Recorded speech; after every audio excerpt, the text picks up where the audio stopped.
Hello student, how are you. हम atom and molecules जो है वो टॉपिक डिस्कस कर रहे हैं। इससे पहले हमने जो टॉपिक डिस्कस किया था वो केमिकल फार्मूले के बारे में स्टडी किया था कि उसको राइटिंग कैसे करते हैं, राइट कैसे करते हैं केमिकल फार्मूले को, उन सब के बारे में आपको बताया था। आज हम स्टडी करेंगे gram atomic mass and gram molecular मास। सबसे पहले हम देखते हैं ग्राम एटॉमिक मास। क्या होता है ग्राम एटॉमिक मास?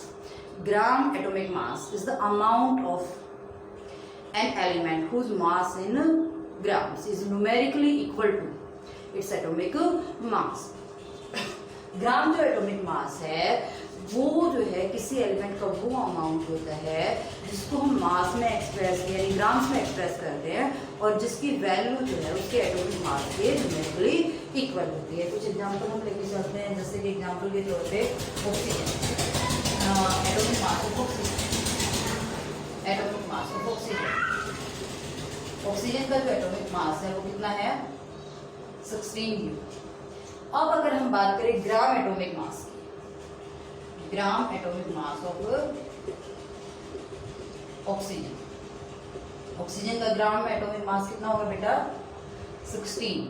अब यहाँ यूनिट की जगह यू की जगह, यू क्या है? एटॉमिक मास यूनिट, जिसको हम शॉर्ट में यू लिख देते हैं, उसको जो है 16 ग्राम, 16 ग्राम। सिर्फ हमें यूनिट चेंज करनी है। ऐसे ही और एग्जांपल ले लेते हैं, जैसे कि हाइड्रोजन का एटॉमिक मास कितना होता है? Atomic mass of hydrogen, hydrogen का एटॉमिक मास होता है 1। तो ग्राम एटॉमिक मास कितना हो जाएगा? Gram atomic mass of hydrogen, hydrogen का ग्राम एटॉमिक मास कितना हो जाएगा? हमें हमारा हो जाएगा 1G। यू की जगह क्या लिख देंगे? G। ऐसे ही क्लोरीन का देखो, क्लोरीन का एटॉमिक मास कितना होता है? 35.5 U। ग्राम एटॉमिक मास कितना हो जाएगा? 35.5 G। ठीक है। और हीलियम का देखो, हीलियम का कितना होता है? हीलियम का होता है 4U atomic mass, gram atomic mass कितना हो जाएगा? 4G हो जाएगा। इस तरीके से सिर्फ हमें यू की जगह क्या लिखना है? G लिखना है। तो ये आपका था ग्राम एटॉमिक मास। इसी तरह से ग्राम मोलिकुलर मास हम ले सकते हैं। ग्राम मोलिकुलर मास देखिए, ग्राम मोलिकुलर मास, इसमें स्लाइटली डिफरेंस है, ज्यादा डिफरेंस नहीं है। वहां एटम्स की जगह हम क्या ले लेंगे? मॉलिक्यूल। ग्राम मोलिकुलर मास, ग्राम मोलिकुलर मास ये क्या होता है? डेफिनेशन अगर हम लें तो ग्राम molecular mass is the amount of a substance whose mass in grams is numerically equal to its molecular mass, इसके मोलिकुलर मास के बराबर होता है। जैसे कि मोलिकुलर मास ऑफ वाटर ले लिया हमने, molecular mass of water, water जो है वो हमने लिया, कितना हो गया? 18 U। अगर इसका ग्राम मोलिकुलर मास लें, ग्राम मोलिकुलर मास लें तो कितना हो जाएगा? ग्राम मोलिकुलर मास ऑफ वाटर, सिर्फ हमने यूनिट चेंज करनी है तो कितना हो जाएगा? 18 ग्राम हो जाएगा। ऐसे ही कार्बन डाइऑक्साइड का ले लो, molecular mass of carbon dioxide, carbon dioxide का कितना होता है? 44 U होता है। अगर ग्राम मोलिकुलर मास लेंगे तो क्या हो जाएगा? ग्राम मोलिकुलर मास लेंगे तो कितना हो जाएगा? 44G हो जाएगा। सिर्फ हमें यूनिट चेंज करनी है और कुछ भी नहीं करना है, सिर्फ यूनिट चेंज की है। आप कोई कितने भी एग्जांपल इसके ले सकते हो, जैसे कि एग्जांपल के तौर पे आप ले सकते हो सल्फ्यूरिक एसिड। सल्फ्यूरिक एसिड, इसका जो एटॉमिक मास मोलिकुलर मास होता है वो कितना होता है? ग्राम, इसका मोलिकुलर मास 98 U होता है। अगर ग्राम मोलिकुलर मास देखें तो कितना हो जाएगा? 98 ग्राम हो जाएगा। तो इस तरीके से हम इसको कर सकते हैं। अब हमारा नेक्स्ट टॉपिक है मोल कंसेप्ट। नेक्स्ट टॉपिक हम देखते हैं मोल कंसेप्ट। क्या होता है ये मोल कंसेप्ट? बहुत सबसे इजी टॉपिक है मोल कंसेप्ट, कुछ भी नहीं है इसके अंदर। मोल कंसेप्ट, मोल कंसेप्ट अब जानते हैं कि जो हमने इसी चैप्टर के अंदर law of the chemical combination हमने स्टडी किया, उसमें मेनली 2 लॉज जो है इस चैप्टर के अंदर हमने स्टडी किए। सबसे पहला हमने law of the definite proportions, law of the जो आपका कांस्टेंट प्रोपोर्शंस वाला ये हमने पढ़ा, यानी कि अब हम बात कर रहे हैं law of the definite proportions की। दो मेन लॉ हमने पढ़े थे, तो जो law of the definite proportion है उसके अकॉर्डिंग जो केमिकल रिएक्शन है उसमें definite number of the atom और जो मॉलिक्यूल्स है किसी सब्सटेंस के, वो दूसरे सब्सटेंस के डेफिनेट नंबर ऑफ मॉलिक्यूल्स के साथ क्या करते हैं, रिएक्ट करते हैं। जैसे कि एग्जाम्पल के तौर पर देखो H2 + O2, ये क्या बन जाएगा आपका H2O। इसको बैलेंस कर लेते हैं 2 2, तो बैलेंस किया हमने 2 2 आ गया इसमें। तो हम देखते हैं कि जो डेफिनेट यानी कि इसमें 2 हाइड्रोजन के मॉलिक्यूल्स हैं, 1 ऑक्सीजन का मॉलिक्यूल्स है, तब 1 वाटर का मॉलिक्यूल जो है इसमें फॉर्म हो रहा है। तो इसको पिक करना इस रिएक्शन के अंदर, आपने जैसे अभी मैंने आपको बताया इस रिएक्शन के अंदर 2 मॉलिक्यूल हाइड्रोजन के हैं, 1 मॉलिक्यूल क्या है किसका है, ऑक्सीजन का है, और मिल करके क्या बना रहा है 2 मॉलिक्यूल ऑफ वाटर जो है फॉर्म हो रहा है। लेकिन इसको मतलब जो है हम कह सकते हैं how to just pick 2 molecule of hydrogen and 1 molecule of oxygen, कैसे हम इसको पिक कर सकते हैं, काफ़ी डिफिकल्ट होता है। तो क्योंकि जो एटम्स और जो मॉलिक्यूल्स हैं उनका जो साइज है वो वेरी वेरी स्मॉल साइज होता है, बहुत छोटा साइज इनका होता है। आप इसी चैप्टर के अंदर इसकी जो मतलब साइज पढ़ा तब आपने पढ़ा था कि इसको जो है सिंपल माइक्रोस्कोप से या इलेक्ट्रॉन माइक्रोस्कोप से नहीं देखा जा सकता। इसके लिए स्पेशल जो माइक्रोस्कोप होता है उसी से हम इसको देख सकते हैं। तो अब इसके लिए बहुत छोटा साइज इसका होता है, मतलब माइनस में हम कह सकते हैं। तो ये इस प्रॉब्लम को ओवरकम करने के लिए क्या करते हैं हम, मतलब इसके लिए एक वर्ड यूज करते हैं, टर्म यूज करते हैं जिसको हम मोल, इस टर्म को क्या बोलते हैं हम, मोल बोलते हैं। जैसे कि एग्जाम्पल के तौर पे अगर हम कहें मार्केट में हम जाते हैं तो 1 डजन, हम जैसे हमें केले खरीदते हैं तो हम कहते हैं कि 1 डजन जो है केले दीजिए 1 डजन। 1 डजन जहाँ भी जिस भी चीज़ के लिए, जिस भी पार्टिकल्स या किसी भी आर्टिकल्स के लिए या एनीथिंग्स के लिए हम यूज़ करते हैं वो समझ जाता है क्या मांग रहे हैं वो 12 थिंग्स। ऐसे 1 ग्रोस की बात करें, 1 डजन की बात की इन्होंने, 1 डजन का मतलब 12 थिंग्स। ऐसे ही एक ग्रोस की बात करें तो इसका मतलब क्या है, ये एक फिक्स नंबर 144 थिंग्स। यानी कि ये चीजें एक ऐसी चीज बना दी जिसमें नंबर ऑफ जो आर्टिकल्स हैं, नंबर ऑफ थिंग्स हैं वो क्या है, फिक्स है। ऐसे ही मोल के अंदर नंबर ऑफ पार्टिकल्स क्या होते हैं, फिक्स होते हैं। अब मोल क्या है, अब हम इसको देखते हैं कि मोल किसको रिप्रेजेंट करता है। जो मोल का कंसेप्ट के according A mole, 1 mole represent 6.022 into 10 to the power 23 particles. 1 mole represents 6.022 into 10 to the power 23 particles. In particles को ये रिप्रेजेंट करता है, 1 मोल इन पार्टिकल्स को रिप्रेजेंट करता है। अब इसमें चाहे अगर हम बात करें किसी भी, मतलब ये कह सकते हैं कि 1 mole of anything, 1 mole of anything, 1 mole bracket में करके हम कह सकते हैं किसी भी चीज़ के। तो ये क्या हो जाएंगे, इनके अंदर जो नंबर होंगे वो हमेशा फिक्स होंगे, कितने, 6.022 into 10 to the power 23 particles कह सकते हैं, एटम्स कह सकते हैं, मॉलिक्यूल्स कह सकते हैं, या इन नंबर कह सकते हैं, इन नंबर। जैसे अगर हम एटम्स, 1 मोल ऑफ एटम्स की बात करें, 1 मोल ऑफ एटम्स तो क्या हो जाएंगे इसमें 6.022 into 10 to the power 23 atoms. और अगर हम 1 मोल ऑफ मॉलिक्यूल्स की बात करें, मॉलिक्यूल्स की बात करें तो भी क्या हो जाएगा 6.022 into 10 to the power 23 molecules. अगर हम 1 मोल ऑफ आयंस की बात करें, आयंस की बात करेंगे तो क्या लिखेंगे, सेम नंबर और नीचे क्या आ जाएगा, आयंस आ जाएगा। इस तरीके से हम इसको कह सकते हैं। तो ये जो नंबर ऑफ पार्टिकल्स हैं present in 1 mole of any substance is fixed, और वो हमेशा नंबर क्या रहेगा 6.022 into 10 to the power 23 रहेगा। और ये नंबर कहलाता है एवोगैड्रो नंबर। इस नंबर को हम एक नाम देते हैं, ये नंबर क्या कहलाता है, एवोगैड्रो नंबर। यानी कि नंबर कौन सा है 6.022 into 10 to the power 23।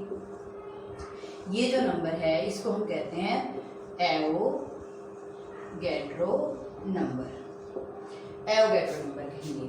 अब ये जो एवोगैड्रो नंबर है इसको हम रिप्रेजेंट करते हैं, इसको हम रिप्रेजेंट करते हैं n0 से, कैपिटल N और 0 से इसको रिप्रेजेंट किया जाता है।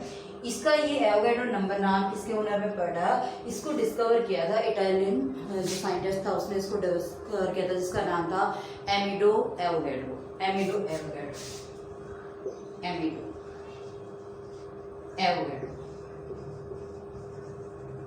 उसी के ओनर में इस नंबर का नाम एवोगैड्रो नंबर या एवोगैड्रो कांस्टेंट जो है पड़ा। अब मोल इन टर्म्स ऑफ मास देखते हैं, अगला जो टॉपिक है हमारा moles in terms of mass, moles in terms of mass, moles in terms of mass, in terms of mass. अब moles in terms of mass में अगर हम देखें तो हम देखते हैं बेटा जो मतलब इस नंबर से रिलेटेड ये मोल है, इसकी सबसे बड़ी एडवांटेज क्या है, डजन और ग्रोथ से ज़्यादा इसकी एडवांटेज क्या है, mass of one molecule of particular substance, जो मास है किसी भी पर्टिकुलर सब्सटेंस का वो हमेशा क्या रहेगा, फिक्स रहेगा। अब अगर हम मास mole and gram atomic mass के बारे में बात करते हैं, मोल and gram atomic mass, mole and gram atomic mass, atomic mass. अब हम मोल और ग्राम एटॉमिक मास में क्या रिलेशन है, इस तरह से हम कह सकते हैं। आप जानते हैं कि जो एटॉमिक मास है किसी भी सब्सटेंस का, अब हम एक एग्जांपल ले लेते हैं, जैसे एग्जांपल के तौर पे हमने कार्बन का ले लिया, कार्बन का जो एटॉमिक मास होता है वो कितना होता है 12, और ग्राम एटॉमिक मास लें तो कितना हो जाएगा, gram atomic mass of carbon कितना हो जाएगा 12 ग्राम हो जाएगा। अब इसमें क्या है, अगर हम मोल लें यानी कि मोल के बारे में अगर हम बात करें, यानी कि हमारा जो मोलर मास है कार्बन का वो किसके बराबर हो जाएगा, ग्राम एटॉमिक मास के बराबर हो जाएगा। यानी कि मोलर मास, जो मोलर मास है कार्बन का वो ग्राम एटॉमिक मास के बराबर होगा, ग्राम एटॉमिक मास के बराबर होगा। और ग्राम एटॉमिक मास के बराबर कितना हो जाएगा, 12 ग्राम हो जाएगा। एक तरह से हम ये कह सकते हैं कि जो मोलिकुलर मास है वो न्यूमेरिकली इक्वल होता है ग्राम एटॉमिक मास के, उसकी यूनिट भी लगभग सेम होती है, और इसके अंदर नंबर ऑफ पार्टिकल्स भी क्या होते हैं, हमेशा फिक्स होते हैं। अगर हम बात करें, मान लीजिए हमें ये कहा गया कि भाई एटॉमिक मास जो है कार्बन का 1 U है, atomic mass of the carbon जैसे कार्बन का 12 U है, तो इसमें नंबर ऑफ एटम्स कितने होंगे। अब बात आती है नंबर ऑफ एटम्स की, नंबर ऑफ एटम्स जो है इसके अंदर होंगे बेटा 1, कितना हो जाएगा 1 एटम। अगर एटॉमिक मास सिंपल है, अब फिर से बता रही हूँ, atomic mass of carbon 12 U लिखा हुआ है यहाँ पे, तो इसमें नंबर ऑफ एटम्स कितना हो जाएंगे, 1 एटम हो जाएगा। अगर ग्राम एटॉमिक मास या मोलर मास दिया हुआ है, मोलर मास का मतलब इसके अंदर कितने मोल है, ये जैसे ग्राम एटॉमिक मास है उसके अंदर 1 मोल प्रेजेंट है, 1 मोल प्रेजेंट है, मोलर मास दिया हो या ग्राम मोलर एटॉमिक मास दिया हो 12 ग्राम दिया गया है, तो इसमें नंबर ऑफ एटम्स कितने होंगे, एवोगैड्रो नंबर होंगे, कितने होंगे 6.022 × 10⁻23 एटम्स होंगे। ठीक है, इतने एटम्स इसके अंदर प्रेजेंट होंगे। एक बार फिर से एक दो एग्जाम्पल और ले लेते हैं हम, जैसे कि एग्जाम्पल के तौर पे एटॉमिक मास ऑफ हाइड्रोजन। अब हमने हाइड्रोजन ले लिया, इसका एटॉमिक मास कितना होता है 1 U होता है। इसमें नंबर ऑफ एटम्स कितने होंगे, नंबर ऑफ एटम्स होंगे बेटा इसमें 1 एटम जो है वो प्रेजेंट होगा। यानी कि यहाँ पे अगर U है, एटॉमिक मास चाहे कितना भी हो, उसके अंदर कितने एटम होंगे 1 एटम होंगे। लेकिन अगर मोलर मास या फिर ग्राम एटॉमिक मास है,